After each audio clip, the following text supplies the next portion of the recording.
Jamii imeshauriwa kutowatenga wafungwa na mahabusu, bali kuwapa faraja na kuwajali kwa kuwa bado ni sehemu ya jamii. Wito huo umetolewa leo Machi 7, 2026 na mkuu wa dawati la jinsia na watoto mkoa wa Kilimanjaro, ambaye pia ni makamu mwenyekiti wa mtandao wa polisi wanawake mkoa wa Kilimanjaro TPF-NET, mrakibu wa polisi SP Asia Matauka, wakati wa kukabidhi msaada katika gereza kuu la Karanga lililopo Moshi mkoani Kilimanjaro. Msaada huo umetolewa na mtandao wa polisi wanawake mkoa wa Kilimanjaro TPF-NET kwa kushirikiana na wanawake kutoka vyombo vingine vya ulinzi na usalama, ikiwa ni sehemu ya kuelekea maadhimisho ya siku ya wanawake duniani yatakayofanyika Machi 8 mwaka 2026. Vyombo vilivyoshiriki ni pamoja na magereza, uhamiaji, taasisi ya kuzuia na kupambana na rushwa TAKUKURU, jeshi la zimamoto na uokoaji, wakala wa huduma za misitu Tanzania TFS, pamoja na jeshi la akiba. Akizungumza wakati wa kukabidhi msaada huo, Matauka amesema wafungwa na mahabusu wanahitaji kutiwa moyo na kupewa faraja ili waweze kubadilika na kujiandaa kurejea katika jamii. Kwa sababu unapokuwa umefungwa,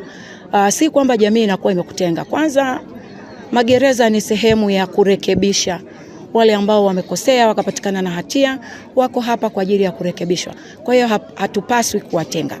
Tukaona kwamba iko haja tuje tuwaletee vile ambavyo tumevipata sisi kama wanawake, lakini tukiwa tunafurahia pia kuadhimisha siku yetu ya wanawake duniani. Akizungumza baada ya kupokea msaada huo kwa niaba ya mkuu wa gereza, mrakibu mwandamizi wa magereza SSP Godbless Moshi amewashukuru wanawake wa vyombo vya ulinzi na usalama kwa moyo wa upendo walioonyesha. Si kidogo, hata kidogo, ni zawadi kubwa, kwa ukizingatia tuna watu humu ndani ambao ni wahitaji. Tuna wafungwa na mahabusu ambao hawapati fursa ya kuona na ndugu zao. Kwa hiyo tunapopata misaada kama hii, kwa kweli inakuwa faraja kwao, na tunatoa wito kwa watu wengine wanapopata fursa au kuadhimisha mambo kama haya, basi ni vizuri wakatutembelea na kutuletea misaada kama hii.